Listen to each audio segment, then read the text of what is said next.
Hola, hola, buenos días a todos, gracias, Dios los bendice, Dios los culme de bendiciones a cada uno de ustedes. Bueno, el día de hoy vamos a tener un tiempo y este tiempo se llama Biblia con café. Lamentablemente tenemos problemas de comunicación, no sé qué pasa, pero afortunadamente ya estamos aquí como cada día y quiero que juntos vayamos leyendo la Biblia y estamos leyendo el libro de Lucas. El libro de Lucas contiene tanta información y nos está hablando sobre la vida de Jesús, los acontecimientos de Jesús, los dichos, lo que Jesús habló, y está impresionante la verdad este libro. Gracias a Dios por tu vida. Gracias por tu paciencia, por tu permanencia. Gracias porque Dios, yo sé que está edificando tu vida y también está edificando mi vida, como no tienes una idea. Muy bien. El día de ayer estábamos viendo el libro de Lucas y nos quedamos en 4 y 5. Vimos que Cristo también fue tentado. Cristo también fue probado, fue calado y, ¿sabes? Es una característica del cristianismo. La fe tiene que ser probada, la fe tiene que ser echada a fuego. ¿Para qué? Para probar, ¿verdad? Si verdaderamente nosotros a veces somos firmes o no somos firmes. La fe tiene que ser probada una y otra vez. Y Cristo demuestra en este momento que la fe siempre tiene que ser probada. Él mismo fue probado. Amén. Dice aquí, gracias Dios. No podemos comenzar el día sin antes escuchar que Dios nos habla. Amén. Así es, no podemos empezar nuestro día sin la presencia de Dios. Aleluya. Muy bien, entonces nos dimos cuenta que Cristo fue tentado y después Cristo también se presentó en la sinagoga ahí en Nazaret. ¿Estamos de acuerdo?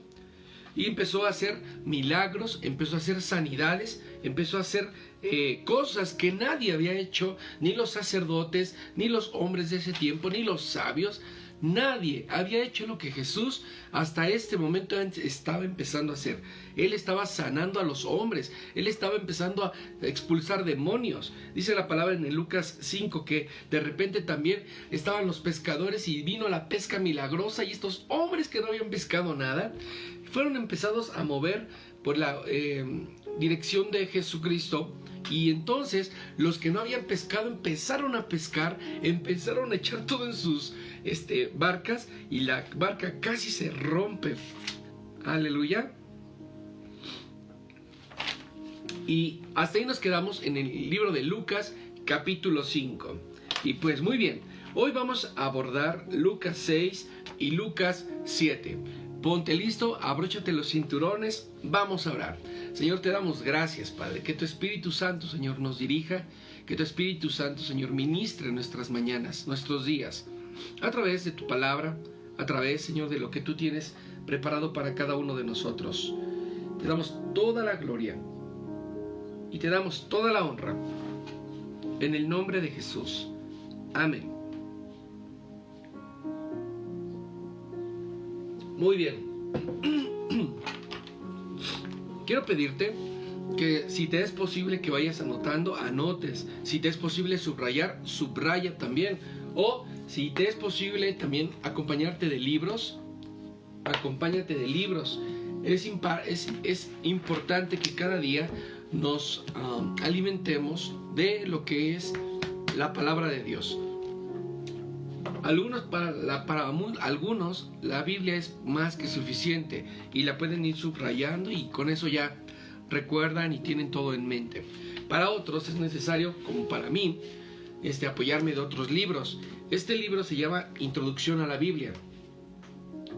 Este libro te enseña lo que es la Biblia, por qué la Biblia, cómo se escribió la Biblia, en qué tiempos, y también te va hablando un poquito libro por libro, pero va un poquito más enfocado a los orígenes de la Biblia. Se llama Introducción a la Biblia. Si lo tienes o lo quieres leer alguna vez, te lo recomiendo. Y otro libro que también te voy a recomendar se llama A través de la Biblia. En este libro tú vas a encontrar libro por libro, desde Génesis hasta Apocalipsis, y vas a encontrar como detalles que a lo mejor no habías notado en la Biblia, y se llama A través de la Biblia. Aquí está, ¿sale? Si los puedes conseguir, los puedes ver en algún momento, te los recomiendo.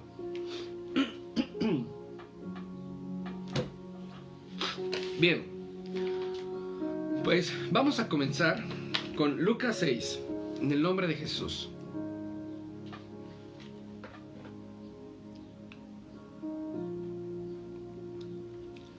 Un sábado, Jesús y sus discípulos caminaban por un campo sembrado de trigo. Los discípulos comenzaron a arrancar espigas y a frotarlas entre las manos para sacar el trigo y el comérselo. Los fariseos vieron a los discípulos hacer esto y dijeron: ¿por qué desobedecen la ley? Está prohibido hacer eso en día de descanso. Jesús les respondió: ¿no han leído ustedes en la Biblia lo que hizo el rey David? Cuando él y sus compañeros tuvieron hambre, David entró en la casa de Dios, tomó el pan sagrado, que los sacerdotes tenían permiso para comer, y se lo comieron él y sus compañeros. Yo, el Hijo del Hombre, soy el que decide lo que se puede hacer y lo que no se puede hacer en el día de descanso. Otro sábado, Jesús fue a la sinagoga para enseñar allí. Estaba un hombre que tenía tullida la mano derecha. Los fariseos y los maestros de la ley estaban vigilando a Jesús para ver si sanaba la mano de aquel hombre, y si lo hacía, podrían acusarlo de trabajar en día de descanso. Jesús se dio cuenta de que ellos estaban pasando, así que llamó al hombre que no podía mover la mano y le dijo: levántate y párate en medio de todos. El hombre se levantó y se paró en el centro. Luego Jesús vio a todos los que estaban allí. Voy a hacerles una pregunta. ¿Qué es correcto hacer en día de descanso? ¿Hacer el bien o hacer el mal? ¿Salvar la vida o destruirla? Y después de mirar a todos, Jesús le dijo al hombre: extiende la mano. El hombre la extendió y la mano quedó sana. Pero aquellos hombres se enojaron muchísimo y comenzaron a hacerle planes en contra de Jesús. En aquellos días, Jesús subió a la montaña para orar. Allí pasó toda la noche hablando con Dios. Al día siguiente, llamó a sus seguidores y eligió a 12 de ellos.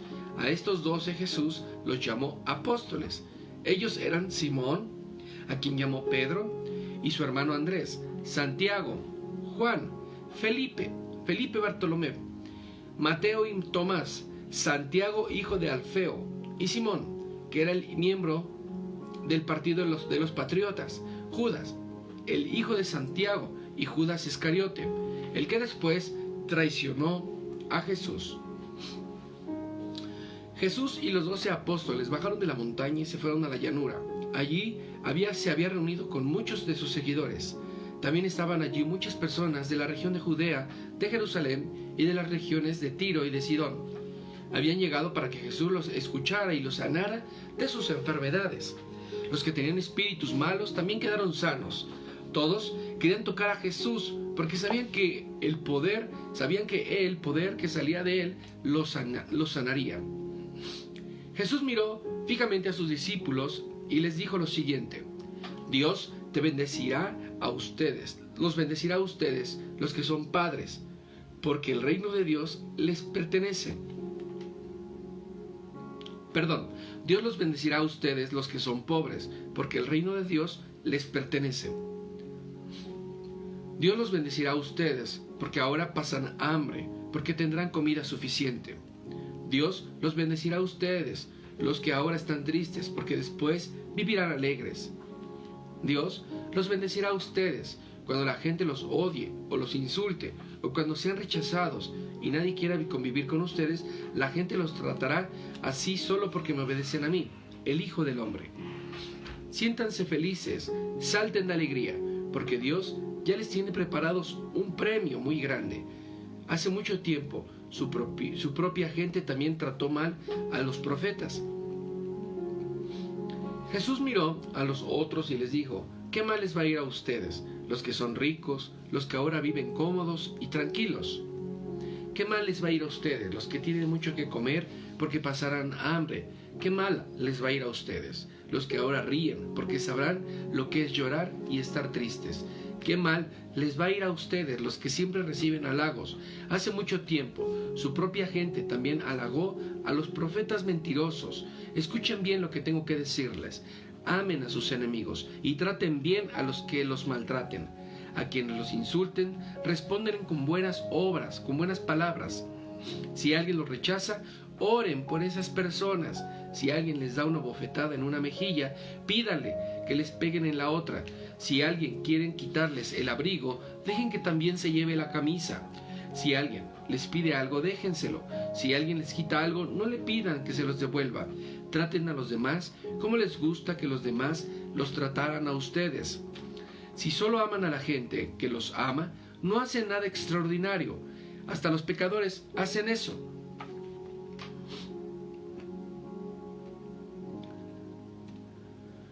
Si ustedes les prestan algo solo a los que pueden darles también algo, no hacen nada que merezca ser premiado. Los pecadores también se prestan unos a otros, esperando recibir muchas ganancias. Amen a sus enemigos. Hagan el bien y presten sin esperar nada a cambio.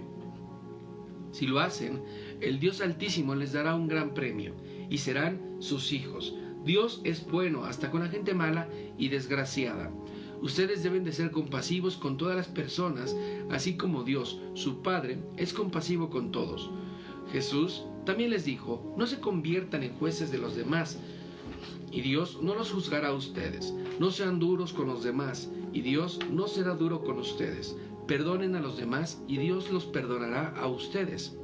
Denles a otros lo necesario, y Dios les dará a ustedes lo que necesiten. En verdad, Dios le dará la misma medida que ustedes den a los demás. Si dan trigo, recibirán una bolsa llena de trigo, bien apretada, bien repleta, sin que tengan que ir a buscarla. Jesús también les puso otra comparación.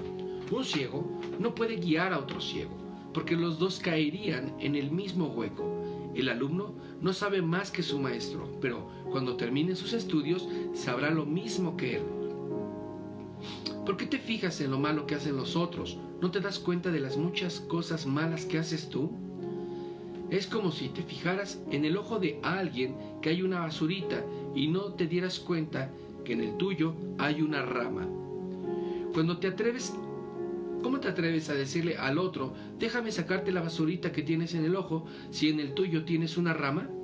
Hipócrita, saca primero la rama que tienes en tu ojo, así podrás ver bien para sacar la basurita que está en el ojo de otra persona. Jesús también le dijo a todos ellos, ningún árbol bueno produce frutos malos, ningún árbol malo produce buenos frutos. Cada árbol se conoce por sus frutos que produce. De una planta de espinos no se puede recoger higos ni uvas. La gente buena siempre hace el bien, porque el bien habita en su corazón. La gente mala siempre hace el mal, porque en su corazón está el mal. Las palabras que salen de tu boca muestran lo que hay en tu corazón. Jesús continuó diciendo, ustedes dicen que yo soy su Señor, su dueño, pero no hacen lo que yo les ordeno. Si alguien se acerca a mí y escucha lo que yo enseño y me obedece, es como el que construyó su casa sobre la roca. Hizo un hoyo profundo hasta encontrar la roca y allí puso las bases. Cuando vino la inundación, la corriente de agua pegó fuerte contra la casa, pero la casa no se movió porque estaba bien construida. En cambio, el que escucha lo que yo enseño y no me obedece es como el que construyó su casa sobre el terreno blando. Vino la corriente de agua y pegó fuerte contra la casa, y la casa enseguida se vino abajo y se hizo grandes y muchos pedazos. Vemos cómo en el libro de Lucas, capítulo 6, los discípulos cortan trigo en el día de reposo. Del 6 al 11 se puede hacer... Del 6 al 11 se pueden hacer obras de misericordia en día de reposo. Jesús le está enseñando a los sacerdotes, a los fariseos de ese tiempo, que aún en día de reposo, si alguien necesitaba ser sanado, tenía Jesús que hacerlo, porque para eso Él estaba en ese lugar. Él fue enviado para ayudar a la gente. Del 12 al 19, elección de los apóstoles, vemos que Jesús la palabra nombra a los discípulos del Maestro en este lugar. del 20 al 26, las bendiciones muestra todas las bendiciones. Del 27 al 36, Cristo exhorta a la misericordia, y del 37 al 49, a la justicia y a la sinceridad. Todos los capítulos pareciera que están medidos, que están calificados, que llevan una secuencia. Y quiero decirte que me he dado a la tarea cada mañana de estructurar los versículos y encapsularlos, por así llamarlos, para que tú tengas una idea un poquito más clara de lo que la palabra quiere mostrar, de lo que la palabra quiere enseñarte. Y la palabra en realidad no es compleja, no es difícil. Vamos a continuar con Lucas capítulo 7. Cuando Jesús terminó de enseñar a la gente, se fue al pueblo de Capernaum. Allí había un capitán del ejército romano que tenía un sirviente que le apreciaba mucho. Ese sirviente estaba muy enfermo y a punto de morir. Cuando el capitán oyó hablar de Jesús, mandó a uno de los judíos para que lo buscaran y le dijeran: por favor, vengan ustedes a mi casa y sanen a mi sirviente. Ellos fueron a ver a Jesús y le dijeron el mensaje. Además, le rogaron: por favor, haz lo que te pide este capitán romano. Merece que lo ayudes porque es un hombre bueno. A los judíos nos trata bien y hasta mandó construir una sinagoga para nosotros. Jesús fue con ellos, y cuando estaba cerca de la casa, el capitán romano mandó a uno de los amigos para que le dijera a Jesús: Señor, no se moleste usted por mí. Yo no merezco que entre a mi casa. Tampoco me siento digno de ir a verlo yo mismo. Solamente le ruego que ordene a mi sirviente que sane, y yo sé que él quedará sano completamente. Ya estoy acostumbrado a dar órdenes y obedecerlas. Cuando le digo a uno de mis soldados: ven, me obedece y va. Si le digo a otro: ven, me obedece y viene. Y si le digo a uno de mis sirvientes: haz esto, lo hace. Al escuchar las palabras del capitán, Jesús quedó completamente admirado y le dijo: y a quienes lo seguían: en todo Israel no he encontrado a nadie que confíe tanto en mí como este capitán romano. Cuando los mensajeros regresaron a la casa, encontraron al sirviente completamente sano. ¡Aleluya! Poco después, Jesús y sus discípulos fueron al pueblo de Naín. Mucha gente estaba con ellos.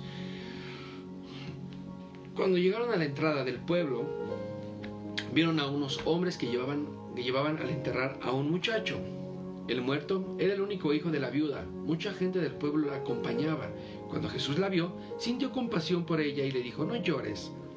Entonces ella se acercó y tocó la camilla. Los hombres dejaron de caminar, y Jesús le dijo al muerto: joven, te ordeno que te levantes. El muchacho se levantó y empezó a hablar. Entonces Jesús llevó al muchacho a donde estaba su madre. Al ver eso, la gente tuvo mucho miedo y comenzó a hablar a Dios. Todos decían: hay un profeta entre nosotros, ahora Dios va a ayudarnos. Y todo esto se empezó a hablar por varios lados. De pronto, la gente de la región de Judea y de sus alrededores supo lo que había sucedido con Jesús y lo que había hecho. Los discípulos de Juan el Bautista fueron a contarle todo lo que Jesús hacía. Por eso, Juan envió a 2 de sus discípulos para que le preguntaran a Jesús si él era el Mesías y si le debían esperar si debían esperar a otro. Cuando llegaron a donde estaba Jesús, le dijeron: Juan el Bautista nos envió a preguntarte si eres el Mesías o si debemos de esperar a otro.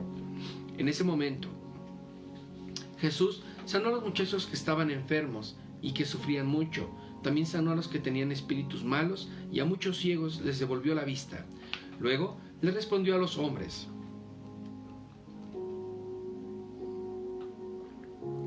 vayan y díganle a Juan todo lo que ustedes han visto y han oído. Ahora los ciegos pueden ver, los cojos caminan bien, los leprosos quedan sanados, los sordos ya pueden oír, los que estaban muertos han vuelto a la vida, y los pobres se les anuncia la buena noticia de salvación. Dios bendecirá a todos los que no me abandonen, porque hago todo esto. Cuando los discípulos de Juan se fueron, Jesús comenzó a hablar con la gente acerca de Juan y dijo: ¿a quién fueron a ver al desierto? ¿Era acaso al hombre doblado con las cañas que dobla el viento? ¿Se trataba de alguien vestido con ropa muy lujosa? Recuerden que los que visten así viven en palacios de los reyes. ¿A quién fueron a ver entonces? ¿Fueron a ver a un profeta? Por supuesto que sí. En realidad, Juan era un profeta más. Era el mensajero que Dios había hablado cuando dijo: yo envío a mi mensajero delante de ti, a preparar todo para tu llegada. Les aseguro que en este mundo no ha nacido un hombre más importante que Juan el Bautista. Sin embargo, el menos importante en el reino es superior a Juan. Los que habían escuchado a Juan le pidieron que los bautizara, y hasta los cobradores de impuestos hicieron lo mismo. Así obedecieron lo que Dios había mandado. Pero los fariseos y los maestros de la ley no quisieron obedecerle a Dios, ni tampoco quisieron que Juan los bautizara. Jesús siguió diciendo: ustedes, los que viven en esta época, son como los niños que se sientan a jugar en las plazas y gritan a otros niños: tocamos la flauta, pero ustedes no bailaron; cantamos canciones tristes, pero ustedes no lloraron. Pero Juan el Bautista ayunaba y no bebía vino, y ustedes decían que tenían un demonio.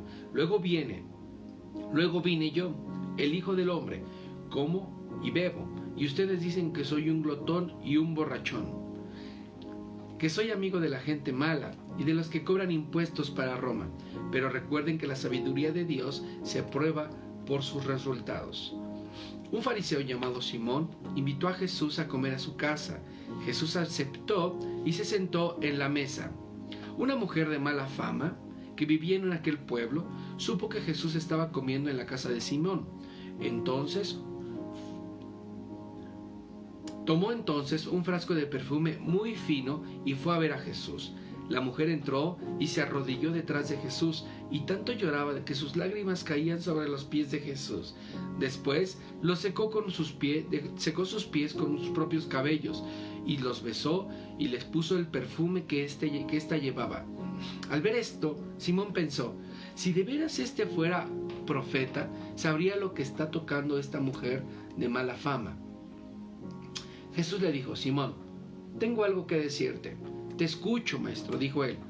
Jesús le puso este ejemplo: 2 hombres le debían dinero a alguien. Uno de ellos le debía 500 monedas de plata y el otro solo 50 monedas. Como ninguno de los dos tenía para pagar, ese hombre le perdonó a los dos la deuda. ¿Tú qué opinas?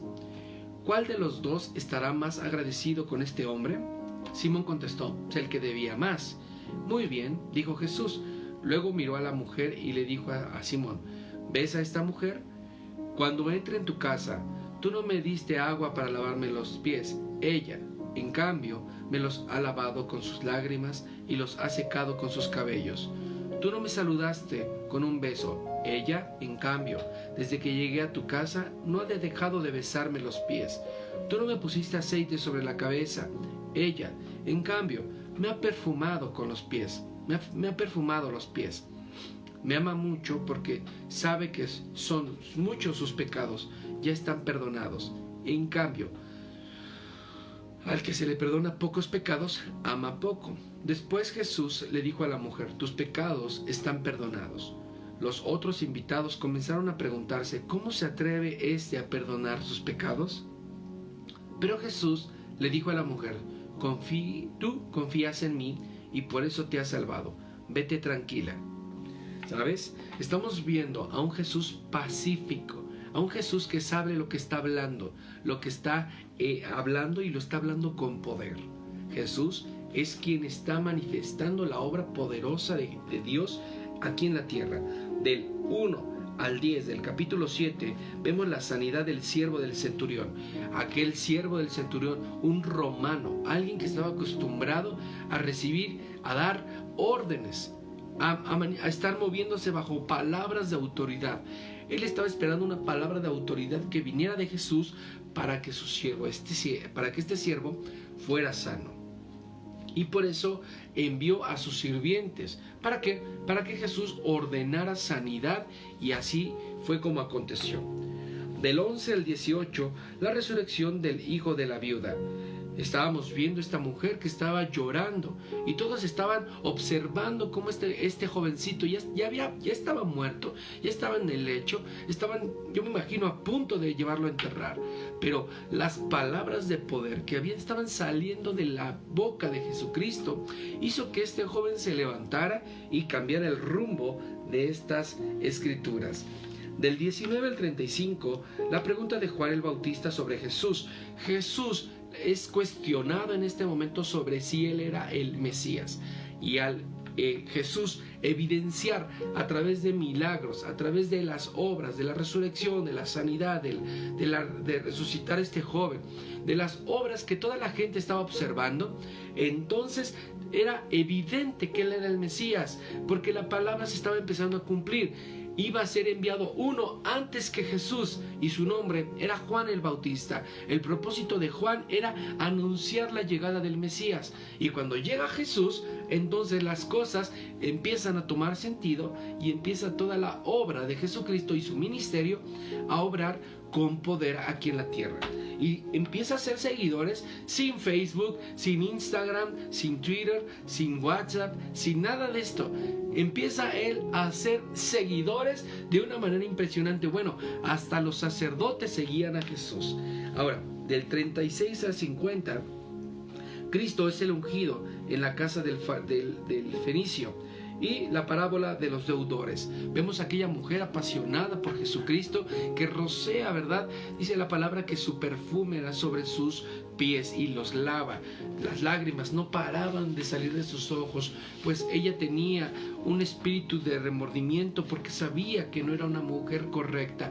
Pero Jesús reconoce el dolor de esta mujer y le dice: mujer, tus pecados te son perdonados. Y es lo que tenemos que hacer a veces nosotros cuando estamos aquí en este mundo. Tenemos que amar a la gente, aún a pesar de que sabemos que está en pecado, aún a pesar de que sabemos que está caminando en pasos incorrectos. Ojo, no vamos a abrazar el pecado, no vamos a consentir el pecado, vamos a abrazar a la gente, vamos a escuchar a la gente, vamos a poner atención en las cosas de la gente, pero el pecado tiene que ser echado fuera también en el nombre de Jesús. Mira, cuando tú y yo nos acercamos a una persona que está en pecado y hablamos la palabra, le dejamos el mensaje de Dios, el pecado por sí solo se tiene que ir. Tú no tienes que señalar a aquel que está pecando, tú no tienes que cuestionar a aquel que está pecando, tú no tienes que cuestionar a aquel que tiene malos hábitos, ¿sabes? La misma palabra redarguye en el corazón de los hombres. Tú no tienes que juzgar a nadie. No somos nada para juzgar. No tenemos que ir por la calle buscando quién es perfecto. ¿Sabes? No vamos a encontrar aún uno que sea perfecto. Entonces por eso es que nosotros tenemos que leer la Biblia. Nos da entendimiento, nos da claridad. Y es por eso que solo a través de Jesús la gente puede cambiar. Tú no puedes cambiar a la gente. Tú no puedes manipular a la gente para que deje de hacer una cosa u otra. Tú solamente tienes que hablar la palabra de Dios. Y les estaba diciendo ayer en el tiempo de oración que la palabra de Dios es poder. Por eso yo no me avergüenzo de la palabra de Dios, porque el evangelio es poder para salvación. Entonces, hablamos la palabra de Dios y la palabra hace lo que tiene que hacer en el corazón de los hombres. Los que no daban dinero, dan dinero. Los que no creían, empiezan a creer. Los que no creían en el poder de la sanidad, empiezan a creer en el poder de la sanidad. Los que odiaban, empiezan a amar.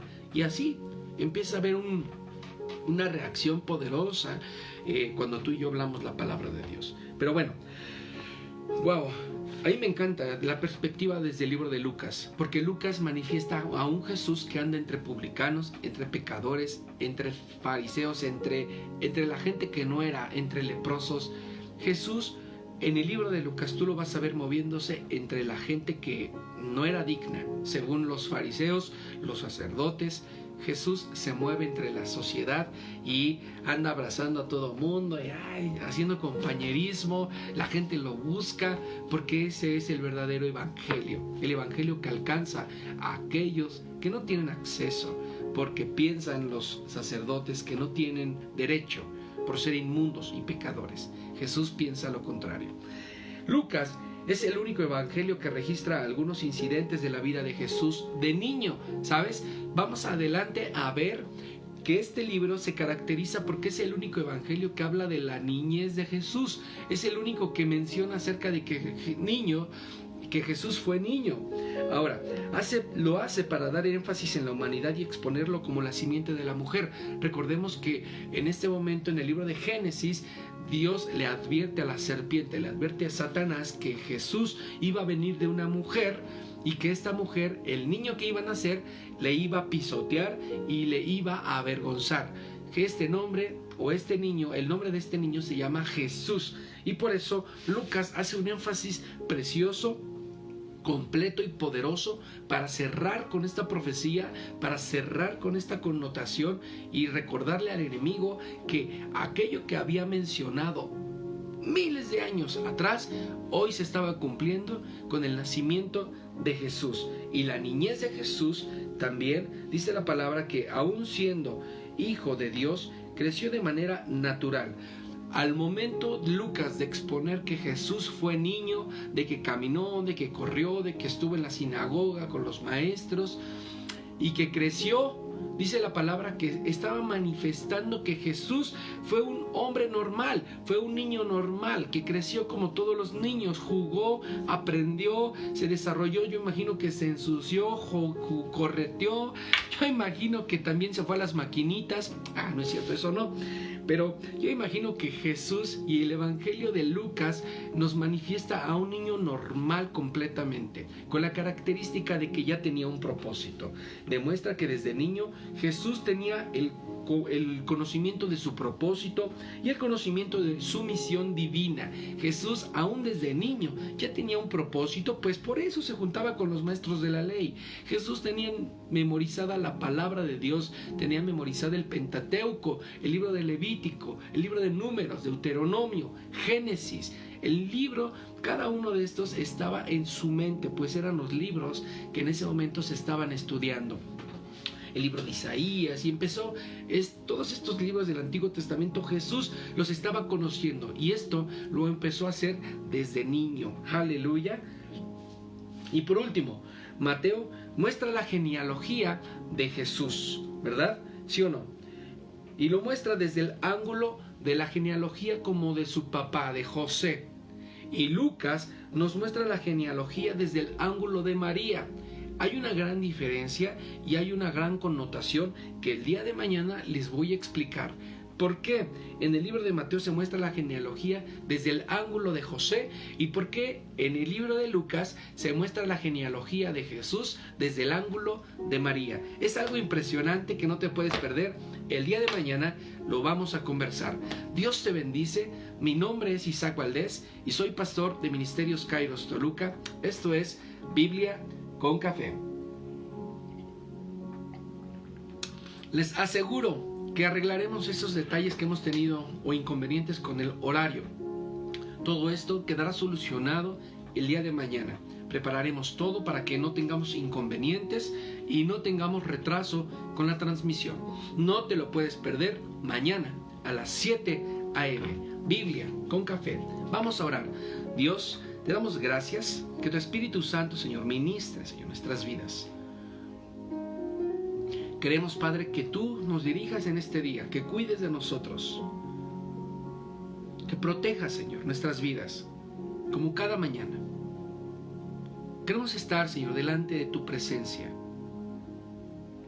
teniendo presente, Señor, tu palabra, tu dirección, tu amor y tu bondad. En el nombre de Jesús. Amén. Nos vemos. Muchas gracias, Ileana, por conectarte. Dios bendice tu vida. Brisa, Dios bendice tu vida también. Paola, gracias por conectarte. Te mando un fuerte saludo. Jos Martínez, Dios te bendice. Este es un joven, ¿verdad? Poderoso, que tiene propósito en Dios. Herminia, nunca te lo pierdes. Gracias por conectarte. Les mandamos un fuerte saludo. Ileana, donde quiera que te encuentres también, Dios bendice tu vida. Gracias a todos los que toman este tiempo para iniciar su día y permanecer en la presencia de Dios. Pronto tendremos reuniones presenciales. Declaramos en el nombre de Jesús que pronto tendremos estas reuniones. Dios está preparando el escenario perfecto. Dios está preparando el lugar perfecto. Dios está preparando los corazones como Él los necesita. Nos vemos el día de mañana en el nombre de Jesús.